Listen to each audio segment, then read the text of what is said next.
Chapter 40 of Great Expectations by Charles Dickens.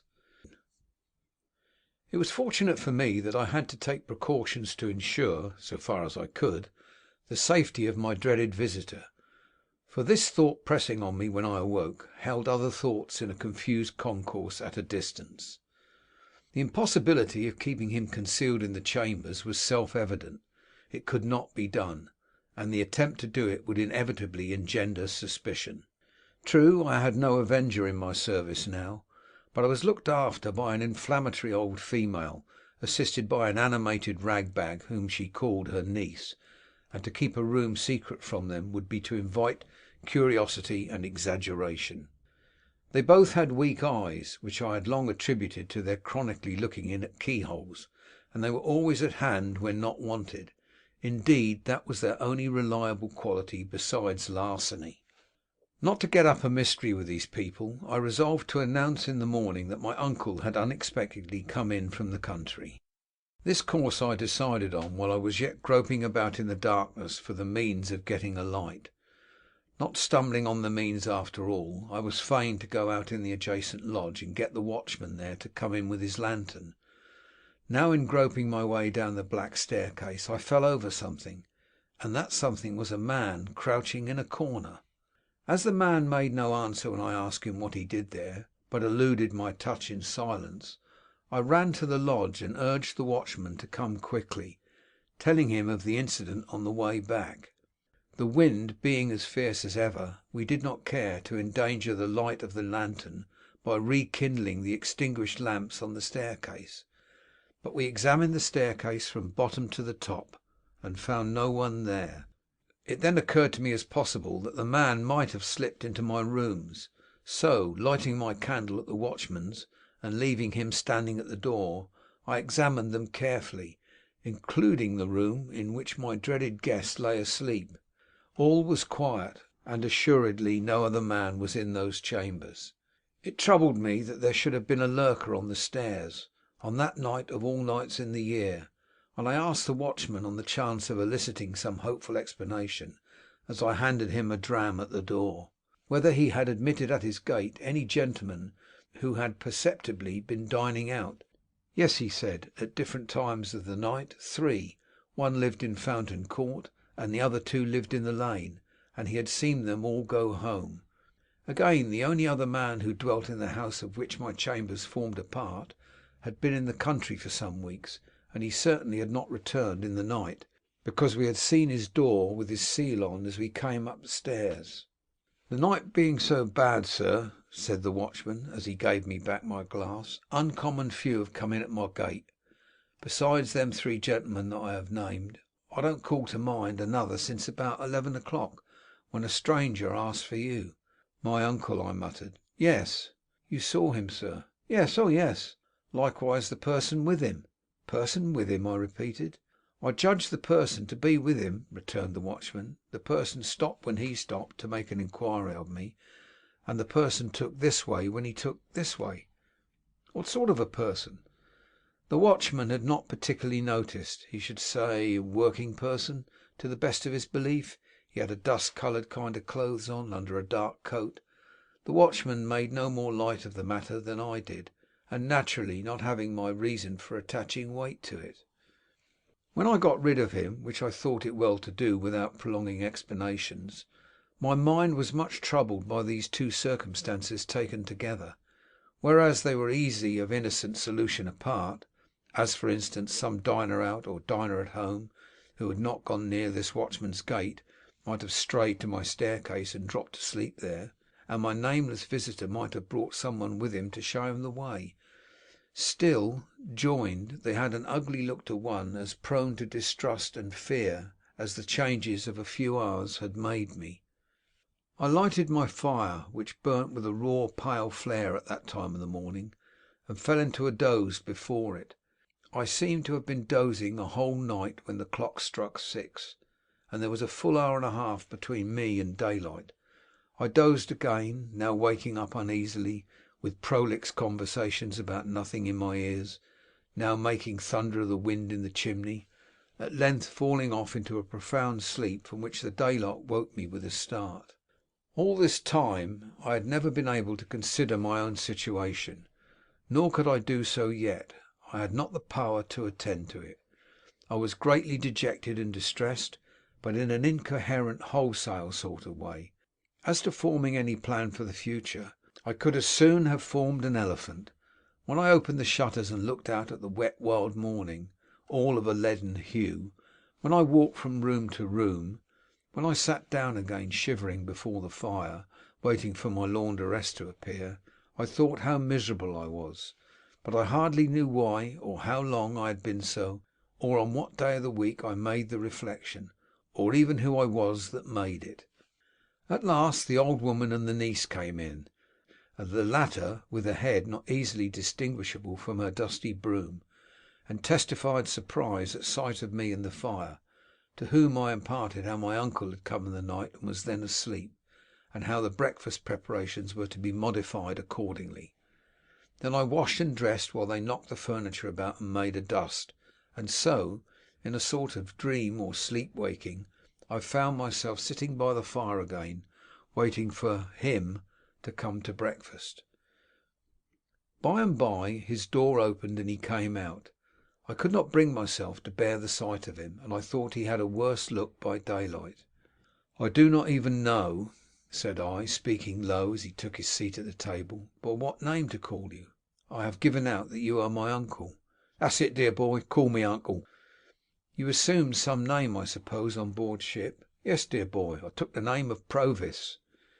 "Do you mean to keep that name?" "Why, yes, dear boy, it's as good as another, unless you'd like another." "What's your real name?" I asked him in a whisper. "Magwitch," he answered in the same tone, "christened Abel." "What were you brought up to be?" "A warmint, dear boy." He answered quite seriously, and used the word as if it denoted some profession. "When you came into the temple last night," said I, pausing to wonder whether that could really have been last night, which seemed so long ago. "Yes, dear boy." "When you came in at the gate and asked the watchman the way here, had you anyone with you?" "With me? No, dear boy." "But there was some one there?" "I didn't take particular notice," he said dubiously, "not knowing the ways of the place, but I think there was a person too come in along of me." "Are you known in London?" "I hope not," said he, giving his neck a jerk with his forefinger that made me turn hot and sick. "Were you known in London once?" "Not over and above, dear boy. I was in the provinces mostly." "Were you tried in London?" "Which time?" said he with a sharp look. "The last time." He nodded. "First knowed Mr. Jaggers that way. Jaggers was for me." It was on my lips to ask him what he was tried for, but he took up a knife and gave it a flourish, and with the words, "And what I done is worked out and paid for," fell to at his breakfast. He ate in a ravenous way that was very disagreeable, and all his actions were uncouth, noisy, and greedy. Some of his teeth had failed him since I saw him eat on the marshes, and as he turned his food in his mouth, and turned his head sideways to bring his strongest fangs to bear upon it, he looked terribly like a hungry old dog. If I had begun with any appetite he would have taken it away, and I should have sat, much as I did, repelled from him by an insurmountable aversion, and gloomily looking at the cloth. "I'm a heavy grubber, dear boy," he said, as a polite kind of apology when he made an end of his meal, "but I always was. If it had been in my constitution to be a lighter grubber, I might have got into lighter trouble. Similarly, I must have my smoke. When I was first hired out as a shepherd t'other side of the world, it's my belief I should have turned into a molloncolly mad sheep myself if I hadn't had my smoke."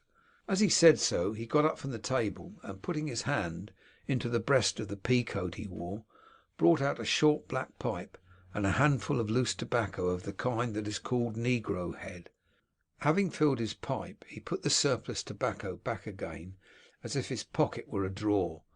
Then he took a live coal from the fire with the tongs and lighted his pipe at it, and then he turned round on the hearthrug with his back to the fire, and went through his favourite action of holding out both hands for mine. "And this," said he, dandling my hands up and down in his, as he puffed at his pipe, "and this is a gentleman what I made, the real genuine one. It does me good for to look at you, Pip. All I stipulate is, to stand by and look at you, dear boy." I released my hands as soon as I could, and found that I was beginning to slowly settle down to the contemplation of my condition. What I was chained to, and how heavily, became intelligible to me, as I heard his hoarse voice and sat looking up at his furrowed bald head with its iron grey hair at the sides. "I mustn't see my gentleman a-footing it in the mire of the streets. There must be no mud on his boots. My gentleman must have horses, Pip, horses to ride and horses to drive, and horses for his servant to ride and drive as well. Shall colonists have their horses? And blood 'uns, if you please, good lord, and not my London gentlemen? No, no, we'll show 'em another pair of shoes than that, Pip, won't us?" He took out of his pocket a great thick pocket book, bursting with papers, and tossed it on the table. "There's something worth spending in that there book, dear boy. It's yourn. All I've got ain't mine. It's yourn. Don't be afraid to open it. There's more where that come from. I've come to the old country to see my gentleman spend his money like a gentleman. That'll be my pleasure. My pleasure will be for to see him do it, and blast you all," he wound up, looking round the room and snapping his fingers once with a loud snap, "blast you every one, from the judge in his wig to the colonists stirring up the dust.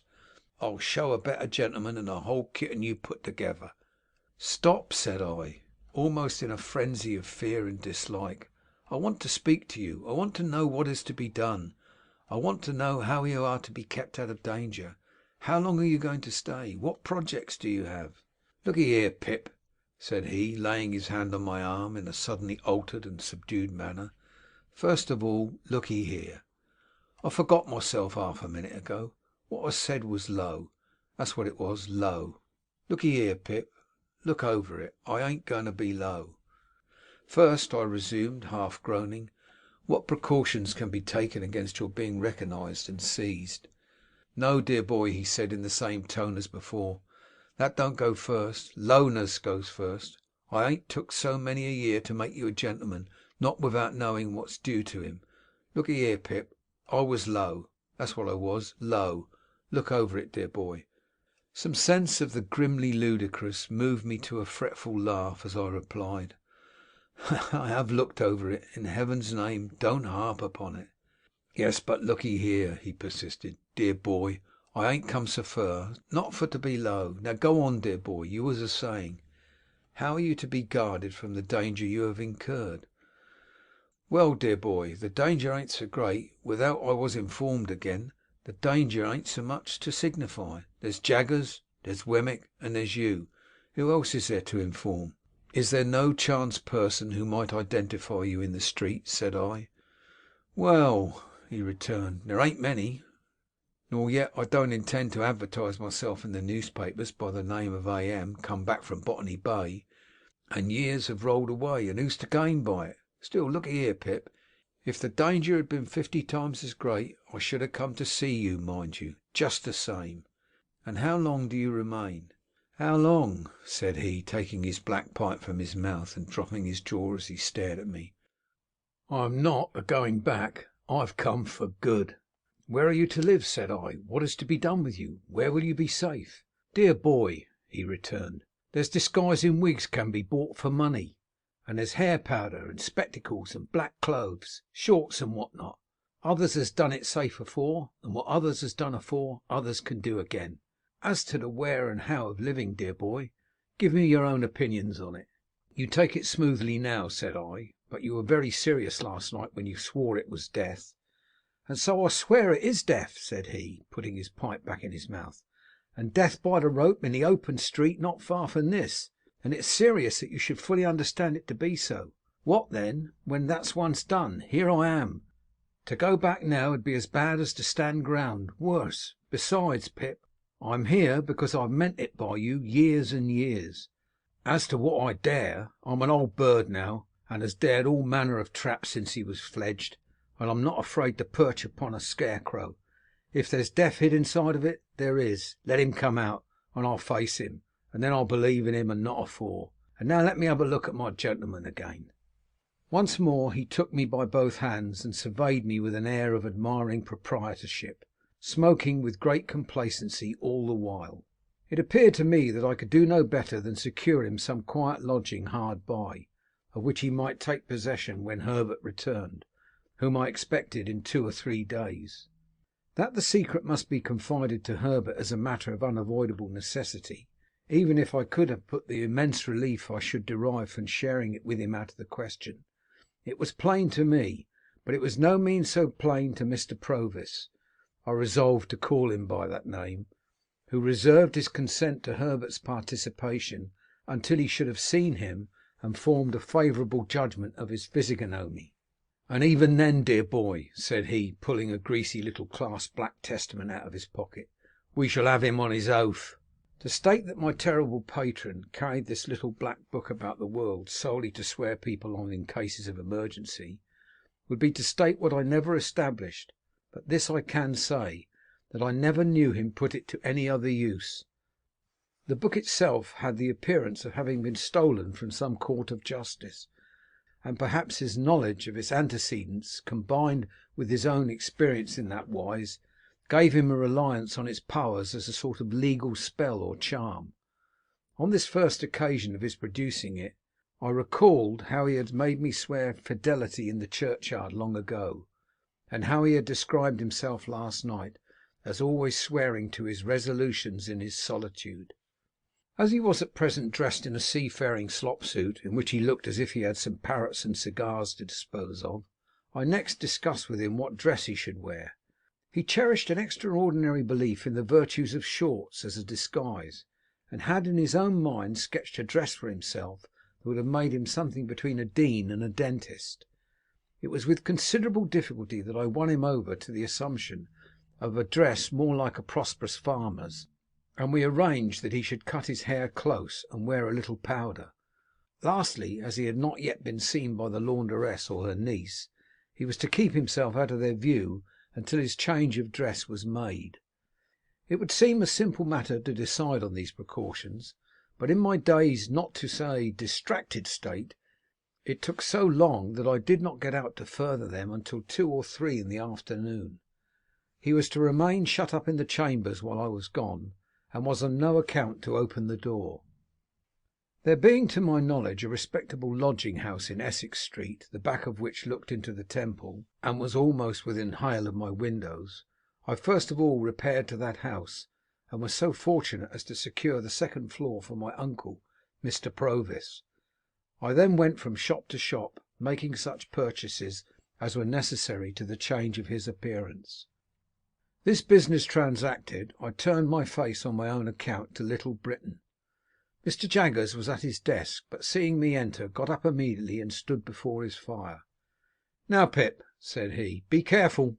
"I will, sir," I returned, for coming along I had thought well of what I was going to say. "Don't commit yourself," said Mr. Jaggers, "and don't commit any one. You understand, any one. Don't tell me anything. I don't want to know anything. I am not curious." Of course I saw that he knew the man was come. "I merely want, Mr. Jaggers," said I, "to assure myself what I have been told is true. I have no hope of its being untrue, but at least I may verify it." Mr. Jaggers nodded. "But did you say told or informed?" he asked me, with his head on one side, and not looking at me, but looking in a listening way at the floor. "Told would seem to imply verbal communication. You can't have verbal communication with a man in New South Wales, you know." "I will say informed, Mr. Jaggers." "Good." "I have been informed by a person named Abel Magwitch that he is the benefactor so long unknown to me." "That is the man," said Mr. Jaggers, "in New South Wales." "And only he?" said I. "And only he," said Mr. Jaggers. "I am not so unreasonable, sir, as to think you at all responsible for my mistakes and wrong conclusions, but I always supposed it was Miss Havisham." "As you say, Pip," returned Mr. Jaggers, turning his eyes upon me coolly, and taking a bite at his forefinger, "I am not responsible for that." "And yet it looks so like it, sir," I pleaded with a downcast heart. "Not a particle of evidence, Pip," said Mr. Jaggers, shaking his head and gathering up his skirts. "Take nothing on its looks, take everything on evidence. There's no better rule." "I have no more to say," said I, with a sigh, after standing silent for a little while. "I have verified my information, and there's an end." "And Magwitch in New South Wales having at last disclosed himself," said Mr. Jaggers, "you will comprehend, Pip, how rigidly throughout my communication with you I have always adhered to the strict line of fact. There has never been the least departure from the strict line of fact. You are quite aware of that?" "Quite, sir. I communicated to Magwitch in New South Wales, when he first wrote to me from New South Wales, the caution that he must not expect me to ever deviate from the strict line of fact. I also communicated to him another caution.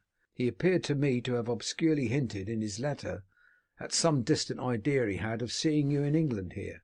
I cautioned him that I must hear no more of that he was not at all likely to obtain a pardon, that he was expatriated for the term of his natural life, and that his presenting himself in this country would be an act of felony, rendering him liable to the extreme penalty of the law.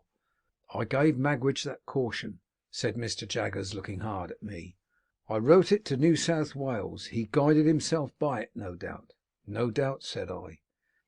"I have been informed by Wemmick," pursued Mr. Jaggers, still looking hard at me, "that he has received a letter under date Portsmouth from a colonist in the name of Purvis or Provis," I suggested.